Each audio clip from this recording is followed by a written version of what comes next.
Okay, welcome back to the second lecture of metal forming processes. In the first lecture, we were discussing about the uh, behavior of metals under the different different forming conditions, and we were discussing especially about tensile test. Okay, this we have covered in the previous lecture. In tensile test, what we are doing, we are drawing a stress strain curve. Okay, this stress strain is curve based on the engineering stress or the stress which we calculate using this formula. Normal or nominal stress sigma n equal to f upon original cross sectional area. And similarly, the engineering strain is calculated as epsilon n equal to change in length upon original length. But uh, for the point of for easiest calculation of stress or computation of stress, it is easy to calculate the original cross sectional area of any test specimen. But as soon as this test specimen is loaded by certain force, okay, there is change in length, there is reduction in area. If we are applying tensile force, the change in length is positive, that is, the length is increased and the area is reduced. So, if we consider the loaded test specimen, due to change in reduction of area, this AO is going to change to A. Okay, so A may be the cross-sectional area at any moment when a force F is applied. And if we are trying to understand the actual force uh, which is registered by actual cross-sectional area, this is not AO, this is basically A, which is the actual cross-sectional area which is resisting the force when we have applied the load. Okay, so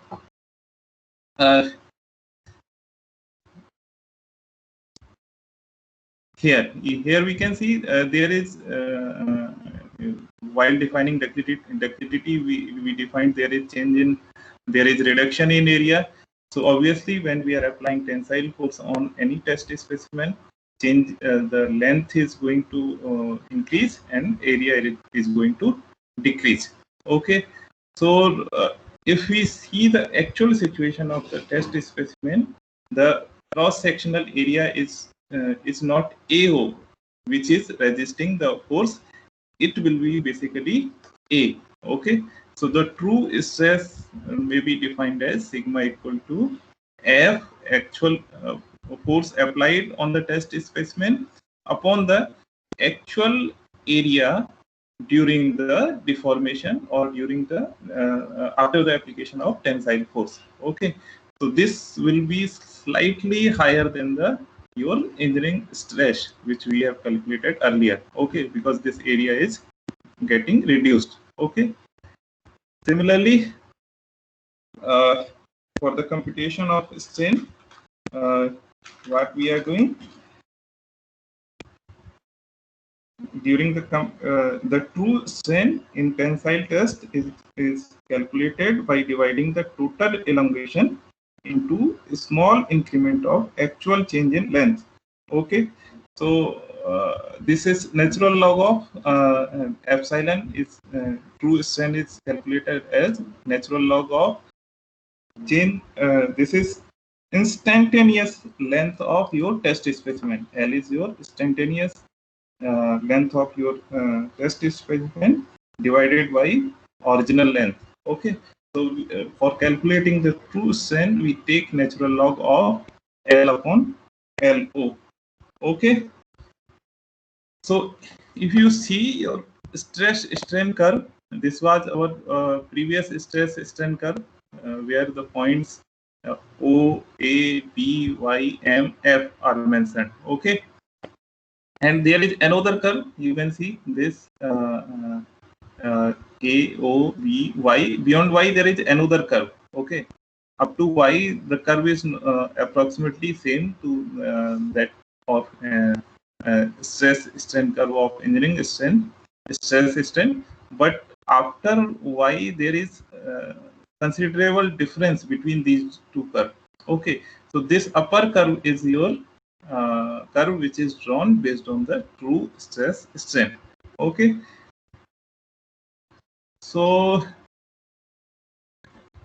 this again, this your true stress strain curve can be represented in the form of sigma equal to K into epsilon power n. Okay, where K is your strength coefficient and n is your strain hardening exponent or work hardening exponent.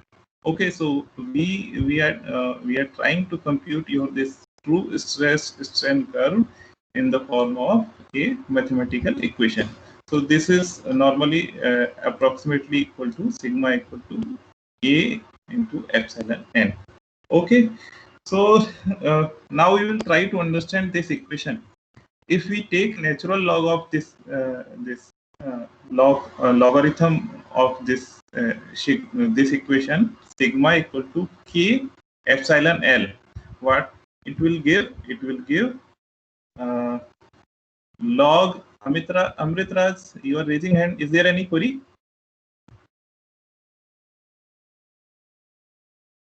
No, sir. Okay, fine. So sigma equal to K, we are trying to understand this sigma equal to K epsilon power n.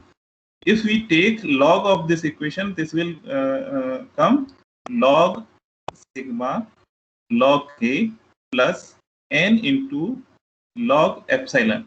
Okay, am I correct? I think you can understand this. How we take log of this equation? We will take log sigma equal to log K plus n power will come into multiplication n into log epsilon. Okay, so this equation will be in the form of it will be converted in the form of a straight line y equal to mx plus c. Okay, if we take log of this equation is getting converted into the equation of a straight line. Log sigma equal to log K plus n log epsilon. Okay, so here if we plot this this logarithm plot of this curve, this will result into a straight line. Okay, so this is non-logarithm curve which is shown in first left hand side figure, and in the right hand side figure this is your logarithm of your true stress, that is log sigma, and this is your K value.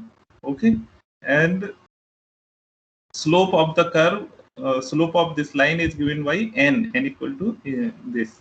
This is slope of this line will be equal to n. Okay, so this way we can see that the log of flow curve is a straight line, and n is your exponential this strain hardening exponent is equal to the slope of your straight line.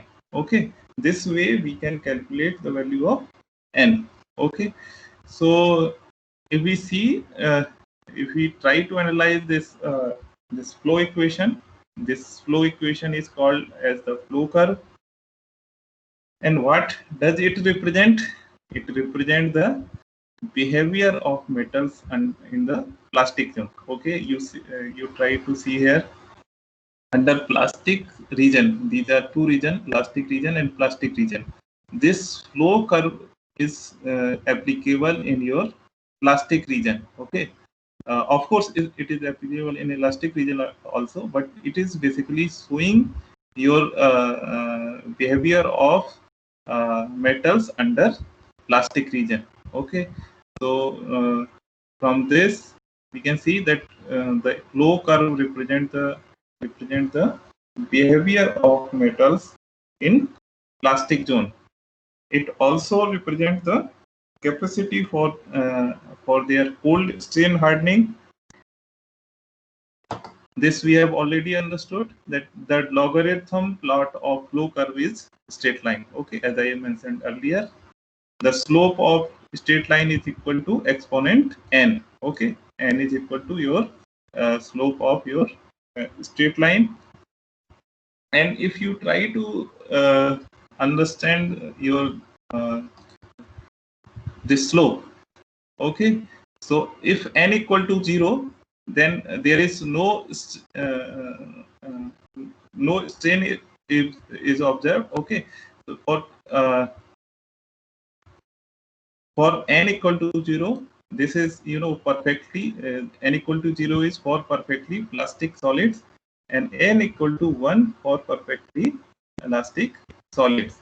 Okay, this we can see from your diagram of the straight line, as I mentioned earlier. Okay, and for most of the metals, what is the value of n? N lies between 0.10 to 0.50. Okay, these are the perfect values that the n should lie between 0 and 1, but the actual value of n lies between 0.10 to 0.50. Okay, so this is all about your true stress strain curve. Okay, so from here what we see, another things comes into the picture, that is the flow stress. Okay, so what is flow stress? Flow stress is nothing but it is the stress that result in the material flow in a one dimensional stress state. Okay, so it is the amount of stress required to deform the material plastically in one direction. Okay, there are many factors which affect the flow stress. These factors are material factor and process factors. Okay, so among material factors we have purity of material, crystal structure, grain size, heat treatment of other materials. About these factors we will discuss in detail in coming lectures. Okay, there is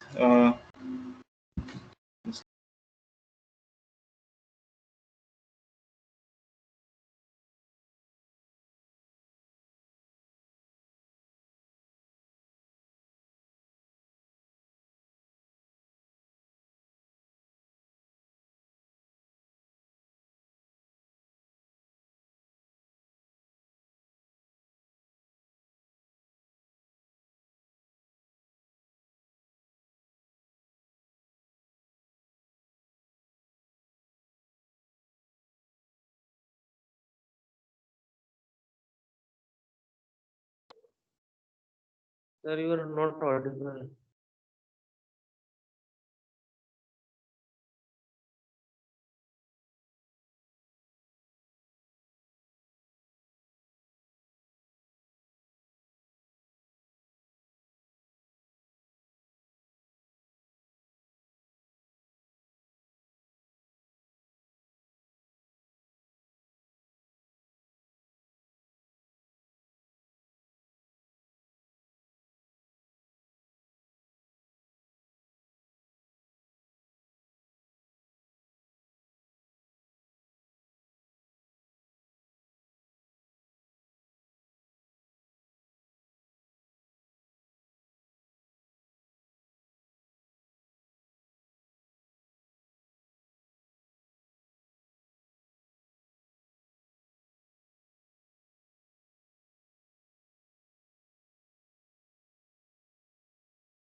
okay.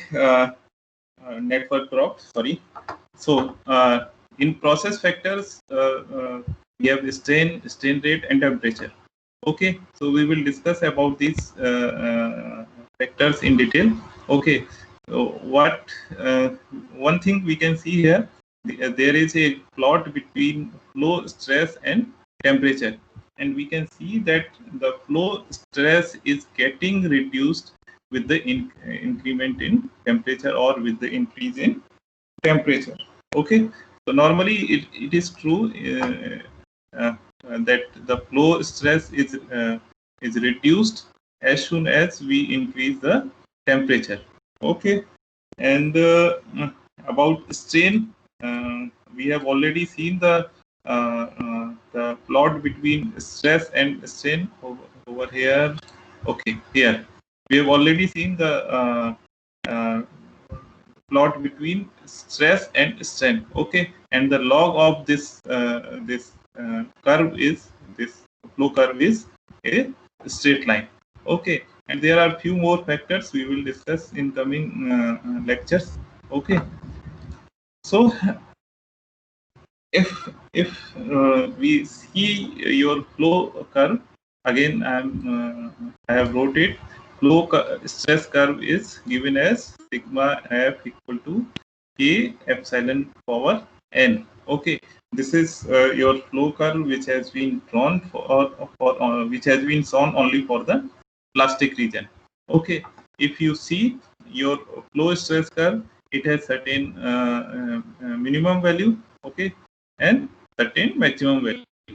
Okay, so this flow curve has been plotted based on true stress and strain, and if we try to compute your average flow stress, then we have to integrate this flow curve.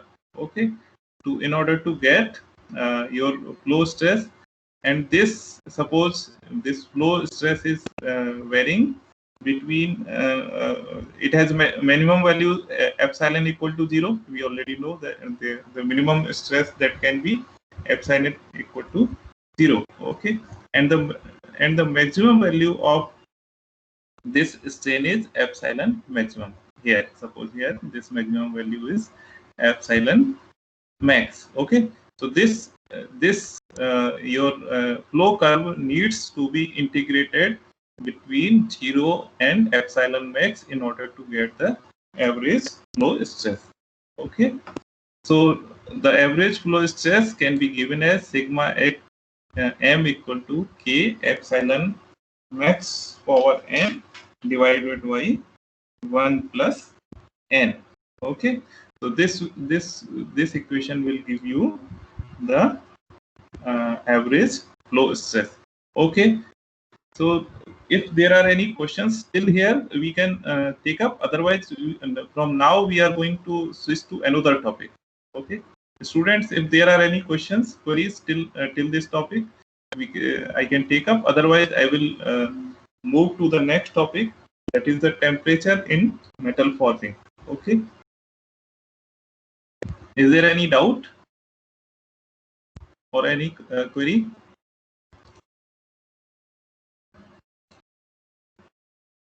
Okay, then I will move to the next topic, that is the temperature in metal forming. Okay, so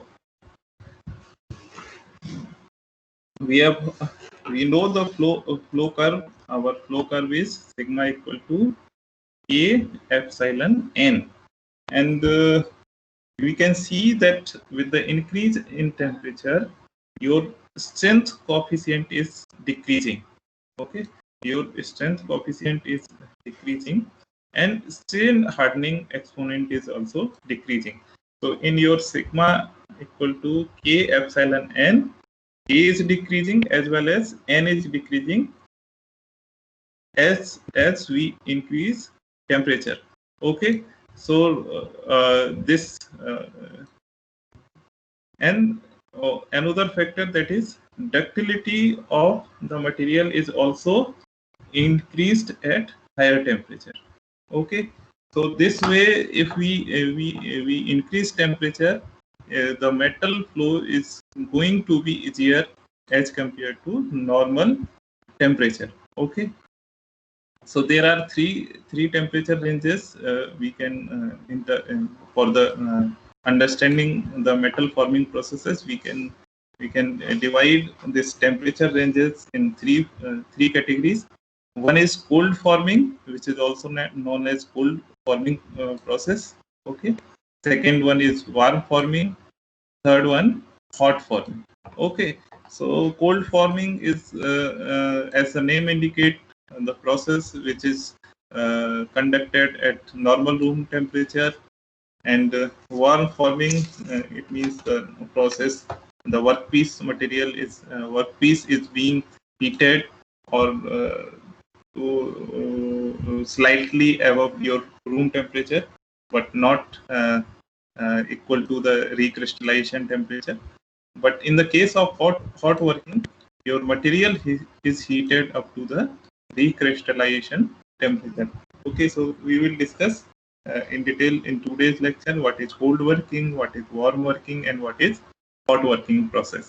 Okay. So under cold working, as I mentioned earlier, it is performed at room temperature or slightly above room temperature. Okay. So there is no considerable rise in the temperature of your workpiece. Many of the cold forming processes are mass production processes. Okay, there is after your cold working process, normally no machining is required or no further processing of your workpiece is needed. Okay, so minimum or no machining process is needed after cold working, because the operations which are performed, these operations are near net safe or net safe processes. Okay, these are few advantages of cold working. Cold working process has better accuracy, closure tolerances. Another one, better surface finish. Okay, so because there is no temperature difference on the surface, so surface finish is better in cold forming. No heating of work is required, as already mentioned uh, in cold working. Okay. Strain hardening. Okay, obviously sometimes it is desirable, sometimes it is not desirable. Strain hardening increases strength and hardness. Okay, so when we want improved strength or improved hardness, we go for cold working. Okay, another, grain flow during deformation can cause desirable directional properties in product. So this causes desirable directional properties in the your final product. Okay, there are obviously not advantages. There are some disadvantages which are associated with cold working. First one is high force requirement or power requirement in deformation. This is obvious because since ductility is low at low temperature, so high forces are required and as well as power is required. The surface of the starting workpiece must be free from any scale or dirt. Okay. The ductility and strain hardening limit the amount of forming that can be done. Okay, so at room temperature or at normal working conditions, we know the ductility is low, and also cold working causes strain hardening. So there is a limitation up to which we can deform the workpiece. Okay. So in some cases, for further further forming, we may use annealing process to allow further deformation. Okay. In other cases, metal is simply not ductile enough to be cold worked. Okay. So these are some disadvantages, that some metals may not be sufficiently ductile so that they can be cold worked. Okay, so for those metals, cold working cannot be applied. Okay, Now we have warm working. Working obviously performed at temperatures above room temperature. It is obvious that working is performed above room temperature, but below the recrystallization temperature. Okay, so warm working is a uh, uh, medium process between cold working and hot working, because hot working is conducted above recrystallization temperature and cold working is conducted at the room temperature. And but in the case of warm working, the warm working is conducted above room temperature but below the recrystallization temperature. Okay, this is how it is differentiated between cold working and hot working. Okay, so the dividing line between cold working and warm working is often expressed as 0.3 Tm. Here Tm is your melting temperature of metal, and 0.5 this is your temperature of your workpiece, and this varies between 0.35 to 0.5 of your melting temperature. Okay, so if we are taking the temperature between 0.3 times of melting temperature to 0.5 times of your melting temperature, the process is called as warm working. Okay, so there are some advantages of warm working or cold working. So first one, lower forces and power than in cold working. It is obvious because with the increase in temperature, the ductility is increased and your strength coefficient is increased. Strength coefficient is decreased. Okay, so there is lower force requirement and power requirement in warm working as compared to cold working. Okay, in warm working, more intricate or complex geometries are possible. The need for annealing may be reduced or eliminated with the help of warm working, as I mentioned during cold working. Some metals are not ductile enough so that they can be deformed using cold working. So those metals can be deformed using warm working. Okay, the spring back is reduced in the case of warm working. Okay, so this is how your warm working is advantageous as compared to your cold working. Okay, so now we will quickly switch to hot working. Okay, so hot working is performed above the recrystallization temperature. Okay, so in hot working process, the deformation occurs uh, above the recrystallization temperature. Okay, so this recrystallization temperature is generally one half of your melting point temperature of most of the metal. Okay, so your recrystallization temperature is normally uh, uh, equal to 0.5 of melting temperature or greater than half of your melting point temperature. Okay, so we have also discussed that this warm working is under warm working the temperature is less than your point half of your melting temperature. So we can see that beyond this 0.5 Tm, there is the metal reaches to recrystallization temperature, and the process is called hot working. Okay. In practice, the hot working process usually performs some part above uh, half of your melting temperature, and this temperature range is normally taken 0.6 tm to 0.75 tm. Okay, this temperature range in the case of hot working is chosen half of your melting temperature to 3/4 of your melting temperature, that is 0.5 tm to 0.75 tm. Okay, metal metal continues to soften as temperature increases. It is obvious, as we are increasing temperature, the metal becomes softer and more ductile.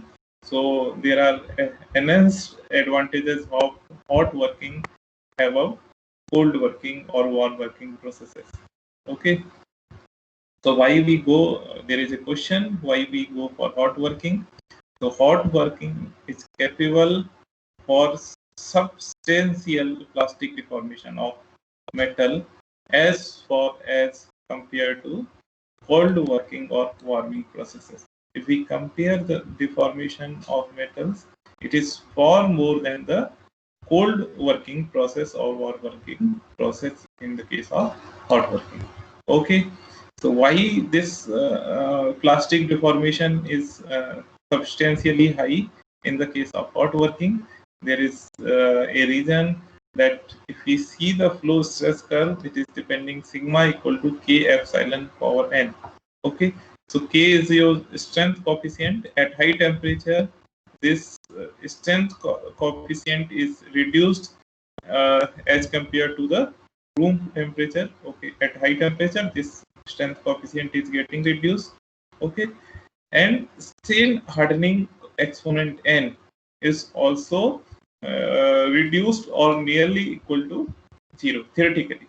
So if n is equal to nearly equal to 0, the metal is leading to become perfectly plastic. Okay, as we discussed during flow stress strain curve, if n equal to 0, then your solid is perfectly plastic solid. Okay, so if we under hot working processes, the most metal we have like perfectly plastic solids. Okay, so all this is obvious. At high temperature or at during hot working, the ductility is increased significantly. And okay, so from this we can see why we go for hot working. Okay, so now we will come to the advantages of hot working. What are the advantages? So these are the major advantages of hot working. We can see the work shapes can be significantly altered. The lower forces and power requirement is obvious. Why lower forces are required? Because the material or the metal is behaving perfect in the perfectly plastic solid. The strength coefficient is reduced. That's why this lower forces and power are required, and also your strain exponent is reduced. So this low forces and power are required in hot working as compared to cold working. Okay, metal that usually fracture in cold working can be hot form. Okay, so as I mentioned during the disadvantages, that there are a few metals which are not ductile enough, so they can be deformed using cold working. But in hot working, they can be deformed easily. Okay. Another advantage is no strengthening of part occur from work hardening. Okay. So due to high temperature, this strain hardening exponent is reduced. So no strengthening occurs of parts occur due to work hardening. This is all desirable in cases when part is subsequently processed by cold working. Okay, for other metals also, if the once the workpiece is deformed using hot working, it can be deformed further using cold working. Okay, so this cold working helps in reducing your work hardening exponent. Okay. There are obviously some disadvantages of hot working also. First one is dimensional accuracy, because as we increase the temperature of any product, and we get the product final product in the heated form. Okay, so once it is, the temperature is reduced, or uh, it its temperature is reduced, there is a change in dimensions, and so this change in dimensions may not be uniform throughout the your product. Okay, so the dimension lower, that's why this lower dimensional accuracies, okay, at a product may not be dimensionally accurate. And one more disadvantage, total energy requirement. Okay, so also, although the force requirement is reduced in the case of hot working, but thermal energy is needed to heat the workpiece. So this raises requirement for more energy in order to heat your workpiece. So ultimately, the total energy required is more as compared to cold working. Okay, the work surface oxidation, poorer surface finish, shorter tool life. These defects are, and these defects or disadvantages are obvious because of high temperature, and this high temperature, the surface of metal comes in the contact of air. Okay, so there are surface oxidation and poor surface finish, and this also reduces your tool life. Okay. Okay, now we have next very small topic, that is strain rate, which is again related to your flow stress. Okay, so strain rate is the rate at which the deformation occurs, that is deformation or strain per unit time. Okay, the strain rate is the rate at which your plastic deformation occurs, and it is expressed in terms of strain per unit time. Okay, this can be computed. This is equivalent to instantaneous strain or change in strain per unit time. Okay, so this has to be calculated from your true stress. True strength. Okay, so if you see how the strain rate is represented, epsilon dot equal to change in strain. Okay, that is change in strain upon change in time or time required. Okay, suppose there is I'm giving one example, rough example. Suppose the strain rate changes from 0 to 10 to the power minus 3 in 5 minutes. Okay, so 0 to 10 to the power minus 3 per second, that strain is changing in 5 minutes. So how we will calculate the strain rate? Strain rate will be equal to it will be equal to 0 10 to the power minus 3 minus 0 divided by 5 minute into 60 if we want to calculate in second. Okay, so this way we can calculate the strain rate. Okay,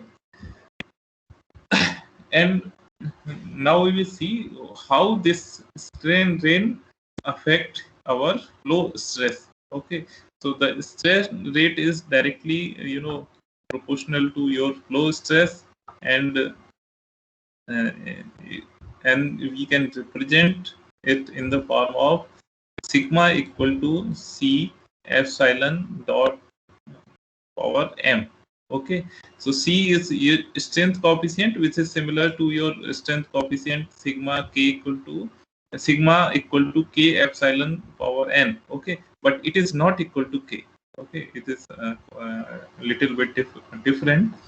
M is your strain rate sensitivity exponent. Okay, so this equation may look like your flow curve sigma equal to K epsilon n, but these terms are not the same. Okay, this C is not equal to K. C is like K, but C is not equal to K. Similarly, M is not equal to N.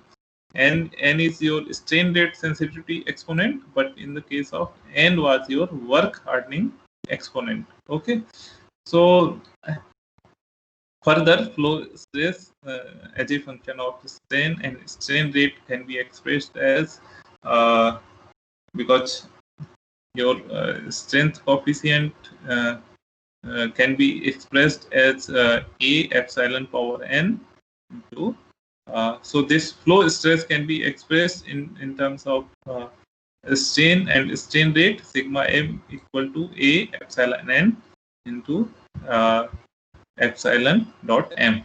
Okay, so again A is your strength coefficient, which is nothing but it is combined effect of coefficient K and C. Okay, so this is how we can see the effect of strain on flow stress.